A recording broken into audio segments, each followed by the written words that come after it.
അർച്ചന ചേച്ചി LLB സീരിയലിൻ്റെ latest episode റിവ്യൂയിലേക്ക് എല്ലാ കൂട്ടുകാർക്കും സ്വാഗതം. ജെയ്ക്കയും അർച്ചനയും കൂടി ഇങ്ങനെ ഡൈവേഴ്സ് കേസിൻ്റെ കാര്യം സംസാരിച്ചുകൊണ്ടിരിക്കുകയാണ് കേട്ടോ. എങ്ങനെയെങ്കിലും അത് ശരിപ്പെടുത്താൻ പറ്റുമെന്ന് ഞാൻ നോക്കട്ടെ എന്ന് പറയുകയാണ്.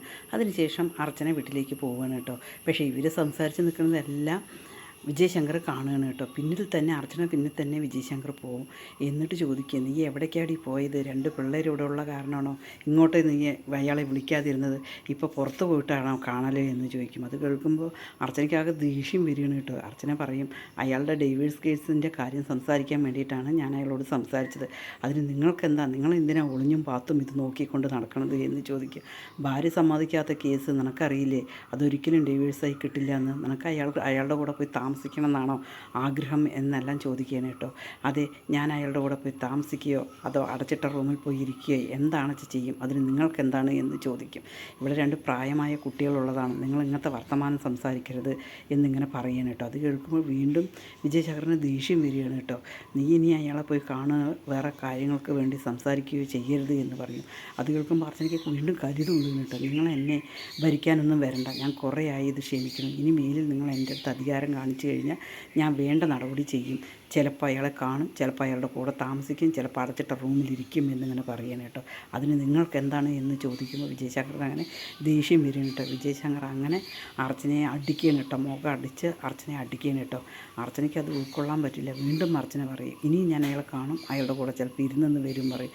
പിള്ളേരെന്നിട്ട് ഓടി വരികയാണ് കേട്ടോ. ആര്യയും ചിന്നും ഓടി വരികയാണ്. എന്നിട്ട് വിജയശങ്കറിനെ പിടിച്ച് മാറ്റുകയാണ് കേട്ടോ. പിന്നീട് അർച്ചന അകത്തേക്ക് പോവുകയാണ്.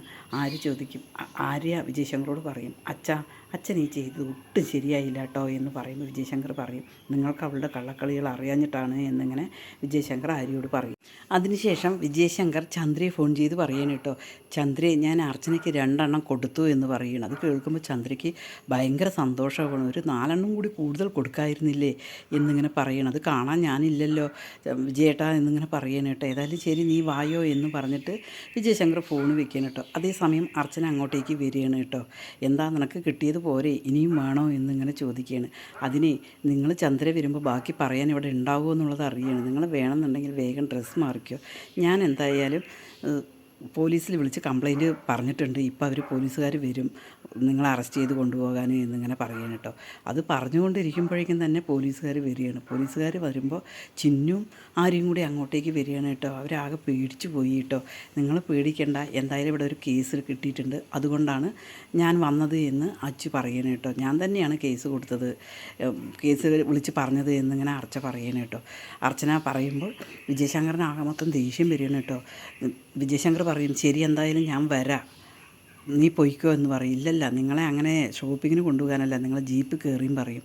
അർച്ചനയോട് വിജയശങ്കർ ദേഷ്യത്തോട് പറയുന്നുണ്ട്. അർച്ചന പറയും, നിങ്ങളെ മുകുന്ദനെ ചെയ്തത് എന്താണ്? നിങ്ങളുടെ പെങ്ങളെ വിളിച്ചിട്ട് അതേപോലെ തന്നെ അത് തിരിച്ചാണ് എന്ന് മനസ്സിലാക്കിയാൽ മതി എന്ന് പറയും കേട്ടോ. അച്ചു ബലമായിട്ട് കയറാൻ പറയണം കേട്ടോ. ചിന്നുവിനോട് ആരോടും പറയും, നിങ്ങളൊന്നും വിചാരിക്കരുത്, നിൻ്റെ കുടുംബവും ഞാൻ തകർക്കും, അത് ഉറപ്പായ കാര്യമാണ് എന്ന് അർച്ചനയോട് പറയണം കേട്ടോ.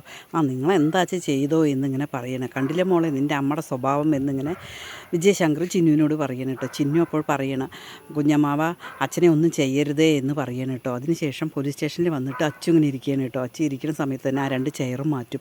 അതേ സമയത്ത് വിജയശങ്കർ അവിടെ ഇരിക്കാൻ നിൽക്കും. ഒരിക്കലും പ്രതികൾ ഇരിക്കാറില്ല, നിൽക്കുകയാണ് ചെയ്യാറ് പതിവ് എന്നിങ്ങനെ പറയണം കേട്ടോ. എവിടെ എനിക്ക് ഫോൺ ചെയ്യണം എന്നിങ്ങനെ പറയണം, DGPയെ വിളിക്കണം, അതുപോലെ എല്ലാവരെയും വിളിക്കണം എന്നിങ്ങനെ പറയണം. അതേസമയം ഒരു ഫോൺ വരികയാണ് കേട്ടോ. ഫോൺ ഇവിടെ നിന്ന് വിളിക്കാൻ പറ്റില്ല എന്ന് പറയുകയാണ് കേട്ടോ. പെട്ടെന്ന് തന്നെ ഫോണും അച്ചെടുക്കുകയാണ്. അച്ചെടുത്തതിന് ശേഷം വിജയശങ്കർ ചോദിക്കുന്നുണ്ട്, എനിക്ക് DGPയെ വിളിക്കണമെന്ന് പറയണം. ഒരിക്കലും ഫോൺ ചെയ്യാൻ പറ്റില്ല, സാധാരണ പ്രതികൾ എങ്ങനെയാണ്, ഇനി എന്തായാലും നിങ്ങളെ കോടതിയിലേക്കാക്കും, കോടതിയിലാക്കിയതിന് ശേഷം 15 ദിവസം റിമാൻഡ് ചെയ്യും, അപ്പോൾ അത് കഴിഞ്ഞതിന് ശേഷം ബാക്കി കാര്യങ്ങൾ സംസാരിക്കുക എന്നിങ്ങനെ പറയണം കേട്ടോ.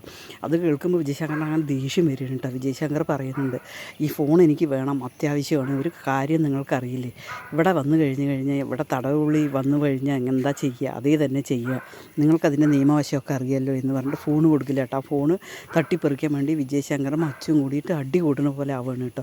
അത് കാണുമ്പോൾ വിജയശങ്കറിനെ അച്ചു പറയും, പോലീസുകാരോട് പറഞ്ഞിട്ട് പറയും ലോക്കപ്പിലിടാൻ പറയും. ഇയാൾ ശരിയല്ല, ഇയാളെ പിടിച്ച് ലോക്കപ്പിലിടുക എന്ന് പറയും കേട്ടോ. ഞാൻ ലോക്കപ്പ് കയറില്ല എന്ന് പറയുന്നു. എന്നിട്ട് പോലീസുകാർ പിടിച്ച് ലോക്കപ്പിലിടുകയാണ്. അതേസമയം ചായ വേണം എന്നിങ്ങനെ പറയണം കേട്ടോ. ചായയൊക്കെ തരാതെ പുറത്ത് കൂജിയിൽ പിന്നെ വെള്ളമുണ്ട് അതെടുത്ത് കുടിക്കുകയെന്ന് പറയുന്നത്. അതൊന്നും എനിക്ക് വേണ്ട എന്ന് പറയുന്നത്. ഞാൻ എന്തായാലും എനിക്കൊരു അർജൻറ്റ് മീറ്റിംഗ് ഉണ്ട്, ഞാൻ പോവുകയാണ്, ഇയാളൊന്ന് ശ്രദ്ധിച്ചോളണം എന്ന് പറഞ്ഞിട്ട് അച്ചു പുറത്തേക്ക് ഇറങ്ങണം കേട്ടോ. അതേ സമയമാണ് പിന്നെ അർച്ചന അവിടേക്ക് വരിക. അതേ സമയം ചോദിക്കുന്നുണ്ട്, വിജയശങ്കർ ചോദിക്കുന്നുണ്ട്, മുകുന്ദനെ ചെയ്ത പോലെ ചെയ്തിരിക്കുകയാണല്ലേ എന്നെ നീ എന്ന്. എന്തായാലും നിങ്ങൾക്കത് ഞാൻ പറയാതെ തന്നെ മനസ്സിലായല്ലോ എന്ന് അച്ചു പറയുന്നുണ്ട് കേട്ടോ. അർച്ചന പറയും, നീ അങ്ങോട്ടെങ്കിലും പോകാൻ ഇറങ്ങുകയാണോ ചോദിക്കും. ഇല്ല, ഞാൻ വെറുതെ പുറത്തിറങ്ങാൻ വേണ്ടിയിട്ടാണ്. അയാൾ ഏത് വിധേനയും രക്ഷപ്പെടും, നീ അയാളെ ശ്രദ്ധിക്കേണ്ടേ അച്ചു എന്നിങ്ങനെ അർച്ചന പറയുന്നില്ല. അയാൾ ഒരു പഴുതും അയാൾ പോവില്ല എന്ന്. അതേസമയം പെട്ടെന്ന് തന്നെ വിജയശങ്കർ നെഞ്ചുവേദനയാണ് പറഞ്ഞിട്ട് ഒരേ ബഹളം വെക്കുകയാണ് കേട്ടോ. തീരെ വയ്യ എന്ന് പറയാണ്. പിന്നീട് അച്ചു വിജയശങ്കറെ ഡോക്ടറെ അടുത്തേക്ക് കൊണ്ടുപോകണം കേട്ടോ. ഡോക്ടറെ അടുത്ത് കൊണ്ടുപോയിട്ട് ഡോക്ടറോട് വിജയശങ്കർ പറയണം കേട്ടോ, കണ്ണ് തുറന്നിട്ട് എനിക്കിങ്ങനെ ഒരു പ്രശ്നമുണ്ട്, എനിക്ക് സുഖമില്ല എന്ന് പറയണം. അതുപോലെ തന്നെയാണ് എന്നെ അടിക്കുകയും ചെയ്തു എന്നിങ്ങനെ പറയണം, എഴുതണം. നിങ്ങൾക്ക് എത്ര പണം വേണമെങ്കിലും ഞാൻ തരാം എന്ന് പറയണം. അവസാനം ഡോക്ടർ സമ്മതിക്കണം കേട്ടോ. അതിനുശേഷം പിന്നെന്താണ് അച്ചു വന്ന് നോക്കുമ്പോൾ ഡോക്ടർ പറയും, കണ്ണ് തുറന്നിട്ടില്ല, പേഷ്യൻ്റ് കണ്ണ് തുറന്നിട്ട് മതി എന്ന് പറയും.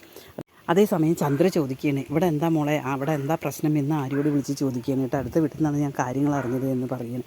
അവിടെ വന്നിട്ട് അച്ചുമാമ വന്നിട്ട് അച്ഛനെ അറസ്റ്റ് ചെയ്ത് കൊണ്ടുപോയി എന്ന് പറയുന്നു. അത് കേട്ടുകൊണ്ട് നിൽക്കുന്ന ചിന്നുവിനോട് ചന്ദ്ര തട്ടിക്കയറാണ്, നീ വന്നത് മുതൽ ഇവിടെ ശനിദശയാണ്, നിൻ്റെ അമ്മ ഇതിനാണോ ഇങ്ങോട്ടേക്ക് പറഞ്ഞയച്ചത് എന്നിങ്ങനെ പറഞ്ഞിട്ട് ചിന്നുവിനോട് തട്ടിക്കയറാണ് കേട്ടോ. ചിന്നു ആകെ വിഷമ അവസ്ഥയിൽ ഇങ്ങനെ നിൽക്കുകയാണ്.